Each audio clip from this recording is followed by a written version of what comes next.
para mitra urang teraskeun deui dongengnya bari naon we ngadangukeun dongeng begitu para mitra bade gegelehean ge mangga tapi seueurna bari damel para mitra pang-pang nama ibu-ibunya bari damel di bumi naon we pada malah direngsekeun amargi para mitra HP dibawa ka mana-mana gitu atuh cenah anu bari calik dina ieu dina di komputer mangga tapi ya cenah di TV para mitra badal geus segede layar gambar lagi mangga nyangakeun para mitra margi YouTube ke aya di televisi anu ieu mah anu jaringan khusus para mitra tapi TV anu biasa nabi YouTube biasa para mitra maka atuh gara-gara harta karangan Bapak Tatang KS urang teraskeun mangga ngaturkeun nuhun ayeuna nincak bagian ka-60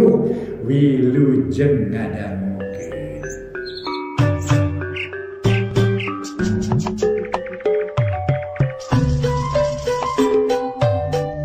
Para mitra pamiarsa wilujeng tepang dangu sareng acara matuh dongeng enteng pangbeberah mana Mang Jaya sapara kanca bade neraskeun hanca dongeng nu katunda carios nyambung judulna gara-gara harta. Ieu dongeng para wargi karangan Uwa Tatang ayeuna teh nincak bagian ka-60. Para wargi sadaya nu sami-sami ngabandungan ieu dongeng mangga hanca dongeng enteng nu judulna gara-gara harta. Karangan Uwa Tatang urang teraskeun ayeuna nincak bagian ka-60. Mangga urang lajeng. Peutingna ba'da salat magrib pamiharja ngagegero Cep Hardi. Anu keur ngelapan motor di tukang ari eulis wiwin keur naheureuh cai sabab termos kosong. Teu hararese Cep Hardi sanggeus beres ngelapan motor teh nyampeurkeun ka jero gek diuk dina kursi kalawananya meni sofa. Bade pikeun sanaon, Pak? Keur naon di tukang bae? Ujung ngelapan motor, Pak. Geus beres ngelapan motorna? Parantos, Pak. Kajeun geus beres mah bisi can beres paratkeun heula ngelapan motorna. Ari geus beres mah syukur. Nya eta pangna digeroan ku apa teh rek aya tanyakeun ka Hardi teh. Perkawis naon, Pak? Cep Hardi netep seukeut siga nu kaget. Dumeh tara-tara ti sasari nu jadi bapana make aya tanyakeun. Ari Hardi ayeuna kuliah teh geus tingkat sabaraha? Tingkat 4, Pak. Temal Hardi teu leupas paneuteup kusabab ngarasa kaget teh. Oh, jadi lamun lulus teh mah nepi ka tingkat 5 meureunnya. Insyaallah, Pak. Nyuhunkeun piduana we ti apa sareng ti ibu tiasa rengse dugi ka tingkat 5. Ari perkara ngadungakeun mah. Tong boroning aya pamenta tinu jadi anak, dalah anak teu menta piduana oge kolot mah teu oleh ngaduakeun beurang jeung peuting. Kahiji supaya saterusna aya dina kasalametan, kaduana supaya loba nu mika welas, nu mika asih. Katiluna masing kapetik hasilna ka ala buahna tina bab nyiar pangarti. Da ceuk tadi ge pangarti atawa ilmu moal buruk di kakandung. Ayeuna apa rek nanya deui ka Hardi eta kira-kira na Hardi sanggeus lulus tepi ka tingkat 5. Aya hasrat neruskeun kuliah deui ka luar negeri. Eta mah kumaha cita-cita Hardi, nare ka Jepang, nare ka Australia, nare ka nagara Jerman. Ari ka hayang apa mah dituluykeun kuliah teh ka luar negeri supaya Hardi bisa namahan gelar. Oh, komo bisa mah ikatan dinas dibiayaan ku nagara. Ulah lulus kuliah ti dieu teh ukurannya nang gelar doktorandes bae. Sugan ari kuliah de di luar negeri mah bisa nyanang gelar nu leuwih luhur. Buktina apa nyanang gelar luhur teh alhamdulillah teu ripuh-ripuh teuing. Digawe boga kalungguhan nu lumayan kitu de gajihna cukup keur tiluaneun. Nepi ka apa bisa nyalakolakeun Hardi nengki ka paguron luhur. Naon pangna apa menta Hardi dituluykeun kuliah ka luar negeri teh nyaeta sangkan jaga di mana Hardi rumah tangga aya dina kamajuan. Kilang bara leuwih ti apa atuh sarua-sarua samodel apa. Sajabat ti kitu namahanna pangalaman jeung namahan wawasan. Tak kitu maksud apa ngageroan Hardi teh lain rek barang titah tapi rek mere pandangan. Cek pamiharja rada panjang lebar. Perkawis gelar mah sanos kuliah di mana-mana ge tangtos nyanang gelar anu moal benten saros apa kawan gelar insinyur. Dina bidang wangunan atuh abdi ge di mana parantos lekasan kuliah tangtos bakal nyang gelar insinyur sami deui. Namun apa mah di bidang wangunan abdi mah insinyur bidang sanesna. Nyaeta di bidang nyaeta masih kene sami we. Mong aya apa mah insinyur teh insinyur sipil abdi mah arsitek. Atuh eta pamunut atanapi kapalai apa abdi kuliah di luar negeri insyaallah. Mung dina waktos ieu mah ku abdina teh dacan ka emut duwi kadinya teh tema Cep Hardi bari tungkul. Sigana mah di ITB kuliahna para wargi. Dai ITB mah tos dikapungkur tos aya cenah para wargi. Nya nu dimaksud ku apa ge engke di mana Hardi geus lekasan kuliah lain ayeuna. Cek pamiharja atuh pokna deui bari ngareret kanu jadi pamajikan. Kumaha ibuna satuju lamun Hardi engke sabada lekasan kuliah di dieu dituluikeun kuliahna ka luar negeri? Nya satuju ari Hardi aya minat neraskeun kuliah di luar negeri mah. Mung ulah karena dipaksa engkena bilih henteu leres kalah ngahmur-hambur biaya. Sedang kuliah di luar negeri teh moal cekap usaha anu jabi biaya sadidinten kangena dage kange itu sareng ieuna. Temal Ibu Komala ukur sakitu nu hartina teu 100% ngadorong kana kahayang nu jadi salaki. Geus kitu mah pamiharja jeung Ibu Komala pamajikanana arasup ka kamar sabab geus ampir jam 10. Ngan pamiharja teu buru-buru sare tapi salat Isya heula. Atuh Cep Hardi sanggeus mareuman listrik di patengahan tuluy ka tukang maksudna rek abdas sabab manehna sarua can salat Isya. Pareng eulis Wiwin rek ngampih ka kamarna. Geuning ceceut acan sare disangka ku abdi mah geus ieu ti tereb. Ceuk Cep Hardi rek abdas teh elodan. Asep mah ai sasauran teh ti tereb kana naon Asep? Ceuk eulis Wiwin bari ngalieuk malah make jeung mesem sagala. Nya ti tereb teh ka alam impian dume eta geus jempling. Kunaon atuh geus ampir jam 10 masih keneh nyaring. Pilihna mete dacan tunuh Asep nu mawi dacan monok oge. Temal eulis Wiwin. Aya ku tepat ece mah ngajawabna teh. Abdi geri dacan tunuh mah terujug-ujug sare. Cek Cep Hardi terus asup ka kamar mandi. Atuh eulis Wiwin tuluy ngampih ka kamarna bari pantau ditulakan. Goloyoh ngedeng tapi henteu buru-buru sare kala siga nu ngalamun. Meni bangun antengna keur nepi ka akhirna ngagerendeng jeroeun dadana. Kunaon Cep Hardi teh beuki dieu asa beuki wanoh ka diri aing. Samalah make daek ngabanyolan sagala. Cacakan aing cicing di dieu kakara 3 bulan. Ngakomo lamun geus aya tauna ulah-ulah wani ngeleg ka aing. Jeung kamari ieu make nanyakeun geus boga salaki acana ka aing. Moal manehna aya harepan mah kitu ka diri aing atawa dumeh geus teu asa-asa bae. Piraku manehna make boga harepan ka diri aing kasebut kalanyang. Tur aing mamatak pihinangeun. Heuh pinaheun pihinangeun teh dumeh kasebut lanyang tur eueuh kaboga. Jaba aing geus teu indung teu bapa teu sanak teu kadang. Estu hirup nunggul pinang lain babasaan. Dina nyana ge manehna aya harepan ka diri aing. Karujukan ge moal kudu jadi indung bapana. Komo kitu indungna bapana lain jelema jore-jore beunang disebutkeun jelema jugala. Ku harta bana diwubuh bapana luhur harkatna kasebut insinyur. Kari-kari anakna ge calon insinyur. Mika bogoh ka diri aing. Keheula aing kudu daek narima kana harapan manehna one era temenan. Sarua we aing teh mun dibandingkeun jeung manehna heueuh piit ngeneuk-ngeneuk pasir jog-jog neureuy buah loa. Cecenet maneh kiara. Ongkohan hate aing teu ulah inget we ka Kang Oded. Geus moal bawa Kang Oded balik ti lemurna. Kalayang-kalayang temenan maluruh aing. Sedeng manehna balik heula ka lemurna teh kahiji ngalongok indung bapana. Kaduana ngabejaan rek kawin ka aing. Lamun teh mah aing boga salaki kanu sejen heug diparengkeun tepung jeung Kang Oded.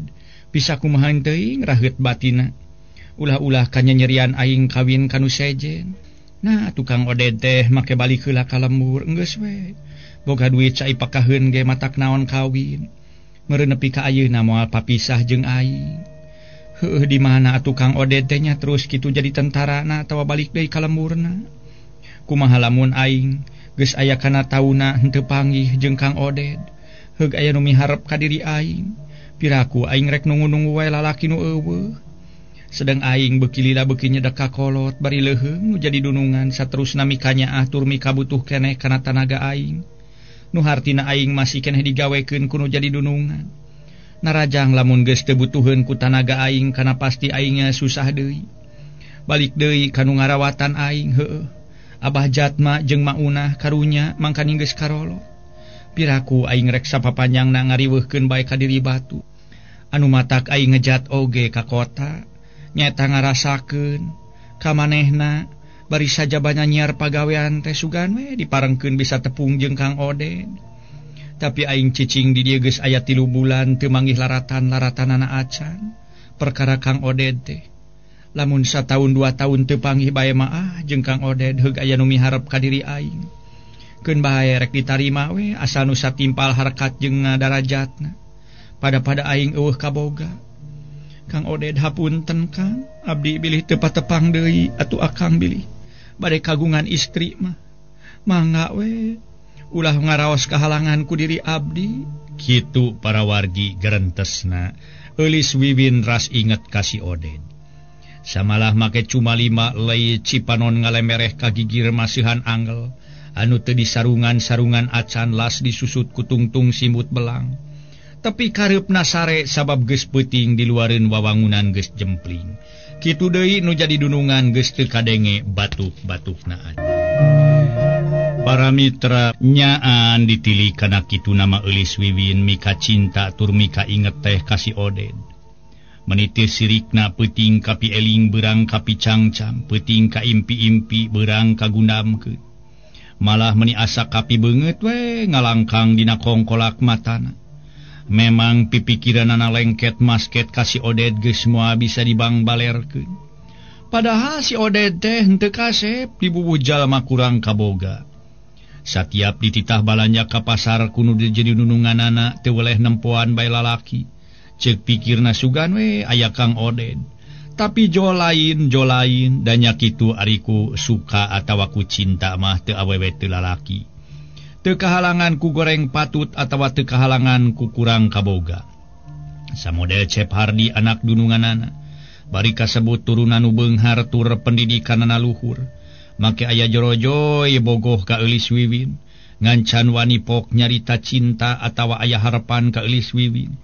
Jadi keur Cep Hardi ge boga rasa teu kahalangan kudu meh eulis Wiwin kasebut lanjang, ari bogoh atawa cinta mah tetep we aya harapan. Tapi keur eulis Wiwin katingalina teh teu riuk-riuk aya harapan ka Cep Hardi. Lain teu kasep ngan eueuh jorojoyna bogoh. Dari teu boga atawa eueuh kasuka mah sanajan lalakina kasep ngalempereng koneng. Teu suka mah teu suka we sanajan ceuk cohagna disurung-surung oge.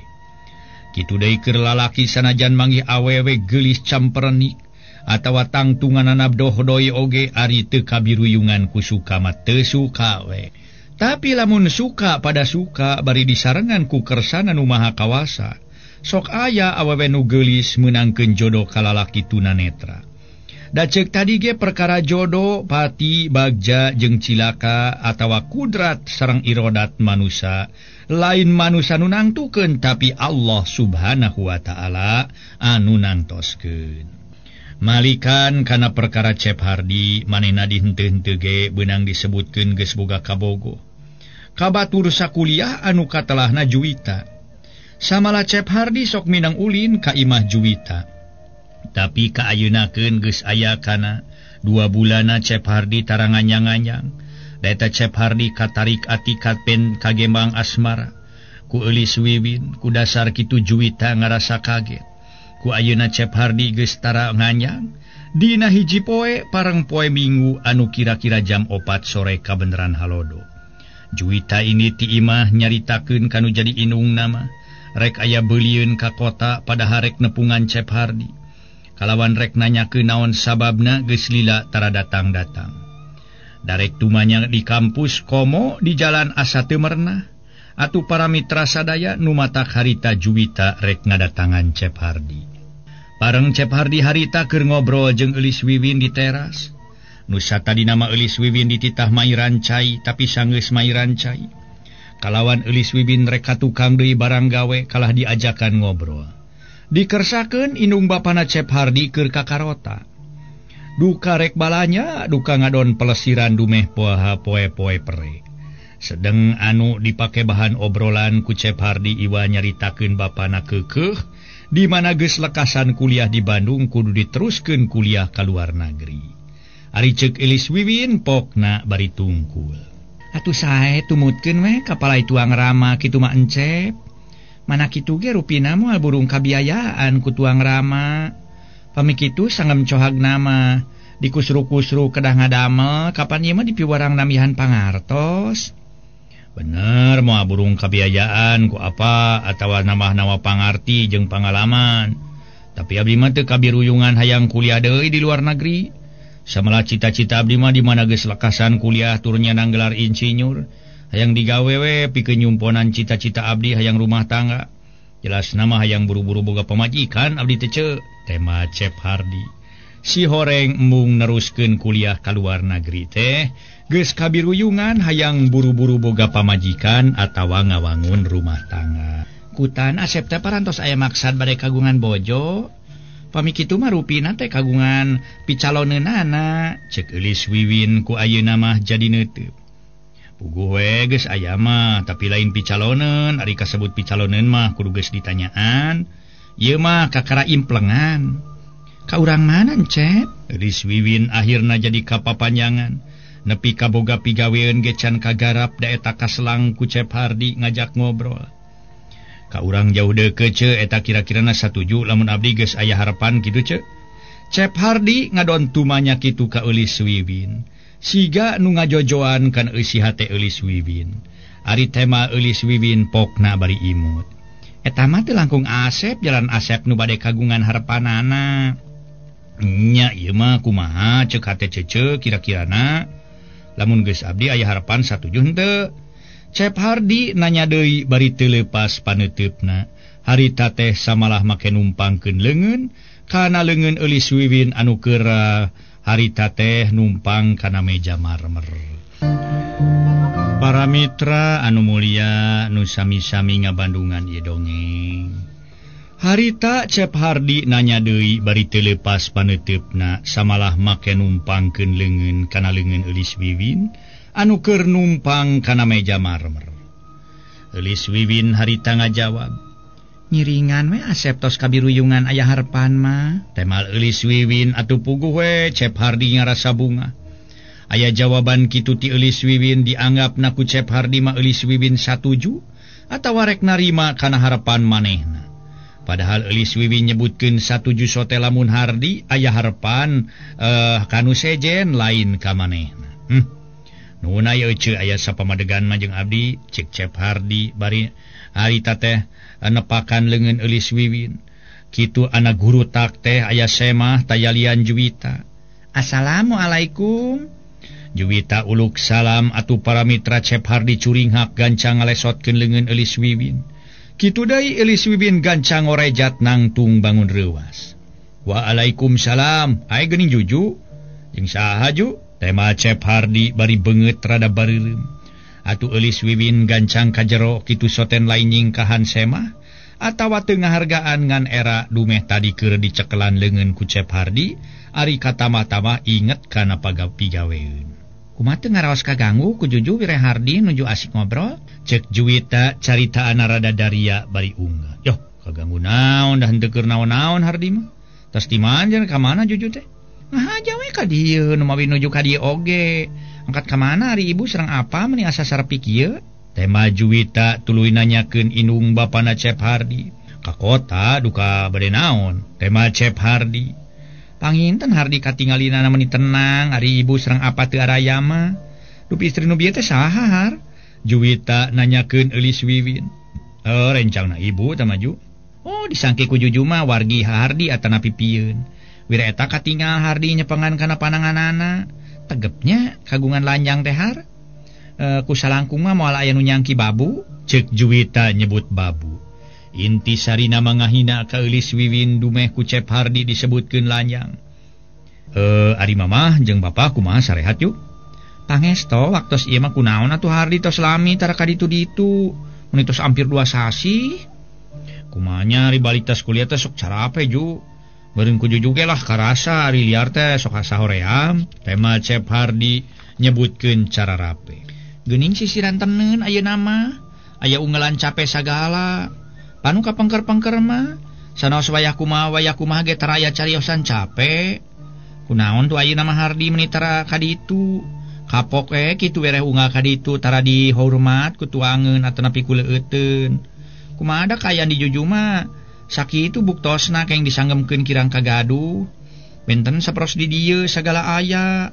Eta panginten aya teh tos kaungan deui kembang sosoca ieu namanya nu narik kana ati atau menakan anu the best lah pokona mah. Cek Juwita nyarita narada sinis. Atuh Cep Hardi mesem kalawan pokna. Juju mah make aturan the best sagala mah tapi kalucueun we. Pieun saha bari na oge. Cep Hardi terus neuteup kana beungeut Juwita. Nya pieun di dinya moh nya naroskeun pieun anu sanes. Tak kunaon atuh saleresna Hardi tos lami tara ka ditu-ditu. Nah tos ieu naon teh tos jenuh hubungan sareng Juju teh atawa Juju aya kalepatan. Pamileres Juju aya kalepatan pok saurkeun naon kalepatan Juju. Panginten Juju nyuhunkeun dihapunten ari tos jelas mah aya kalepatanana. Atawa memang jenuh hubungan sareng Juju. Pamitos jenuh mah tuh hubungan sareng Juju mah tak naon sasauran langsung ka Juju.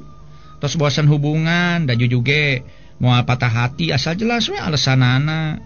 Ulah kitu sasari sok ka ditu ari ayeuna tara ka ditu-ditu tos aya kana 2 sasihna. Cek Juwita siga nu am. Ju sanajan Hardi ka ayeuna-keun tara ka ditu ge tiap poe mah kapan osok panggih di kampus. Lamun kitu di kampus tara papanggih tara datang ka imah Juju. Mohon ngadinten mah kajabi libur sok tepang. Nang ieu mah meuni masalahna teh tara ka ditu-ditu nu akhirna Kang Juju janten buah emutan atuh. Atanapi janten tanda taros dina batin teh. Ceuk emutan Juju teh kunaon Hardi tara datang-datang. Nah aing teh boga kasalahan naon atau boga dosa naon. Nah manehna tara marek mundur teratur kitu. Sangkan aing mutuskeun hubungan jeung manehna. Tadugi ka aya timuru kitu Juju mahar. Sanggem Juju ge terang-terangan bade putus hubungan mah. Ulah ku cara kitu dasarna piraku Hardi teu tiasa sasauran. Lain mundur teratur Hardi mah tara ka ditu-ditu teh Ju. Ngan ceuk Hardi oge nya urek udar ider teh capek. Komo ayeuna urang geus nyinghareupan ulangan. Meureun ku Juju ge karasa aya tentamen teh kieu ka ayanana. Ari keur nyinghareupan tentamen teh bororah mikiran hayang ulin. Ngapalkeun ge atau lamun teu dipaksakeun mah watakna teh haroream. Tema Cep Hardi ku ayeuna mah alesana teh keur nyinghareupan tentamen. Da memang bener keur nyinghareupan nyaeta ulangan-ulangan geus 3 poe. Geus kitu mah Jep Juwita jempe. Atuh Hardi akhirna ngadon pabetem-betem. Para wargi sadaya atuh geus kitu majep Juwita jempe kitu deui Hardi akhirna ngadon pabetem-betem. Sedang eulis Wiwin rek mairan cai keur kababaturan Cep Hardi teh make ngajanteng heula dina balik panto bari ngadedengekeun kana obrolan semah jeung Cep Hardi nu teu lila Juwita kakara nyarita deui. Geus wayos-wayos ari kitu mah apek we teraskeun cita-cita Hardi anu tos janten buah impian. Mangga tuh harah permios salam bakos ka ibunya. Juwita ngorejat nangtung kalawan pamitan jerut turun tuluy ngaleos bari kacida pisan ngemu ka ambek. Atuh Cep Hardi nurek nyarita deui teh teu kebat sabab kaburu jurita ngaleos. Akhirna Cep Hardi ngajanteng bari neuteup kanu idit. Keur kitu torojol eulis Wiwin kaluar mairan cai di bakian. Ka mana ante tamu teh encep baru ku cece di pairan cai nanging nyampak nuju teu aya. Cek eulis Wiwin pura-pura. Padahal geus kadenge semah pamitan gilak Cep Hardi malih kalawan emalan. Geus balik ceuk. Keun bae lah. Da nyaritana mereka teu tuluyan cenah. Tema Cep Hardi ngabohong padahal Juwita mah teu nyaritakeun rek tutuluyan. Atuh eulis Wiwin kajero deui bari mawa cai. Teu lila Cep Hardi re kajero tuluy kakedengan di kamarna. Bari nangeui sirah gerendeng jeroeun dadana ngagerendeng kieu. kumaha alesana na aing hayang mutuskeun hubungan jeung Juwita. Ari langsung nyebutkeun putus hubungan sarua kitu mah. Sacara kitu wae mah bisi teu ngeunaheun atawa bisi nyerieun hatena. Dari nyeri hate mah awewe teu lalaki sok boga rasa nyeri hate. Abari leheung nyeri hate ge ari teu nyieun tindakan atawa boga itikan nu baris nyilakakeun. Narajang boga itikan nyilakakeun. Sok aya boh awewe boh lalaki. Naon teh? Lamun pegat tali percintaan teh sok komo lamun katingali atawa kanyahoan boga diceungceuman hate. Matak nimulkeun picilakeun gede, tampolana sok aya luas kana diri nemahan pati sorangan. Tapi kitu ge lah keur jelema nu ponok pangharepan nu teu beriman dan nu teu teguh nyekel kaimanan atawa teu eling nya ada moal ai nu eling moal nepi ka kitu moal nepi ka luas nemahan pati sorangan. Tah Juwita oge sok sieun kitu we manehna ponok pangharepan tina alatan ku aing diputuskeun hubungan. Aduh, nya kitu teh we hanya kal waktuna keburu beak ditu duh, para mitra sadaya.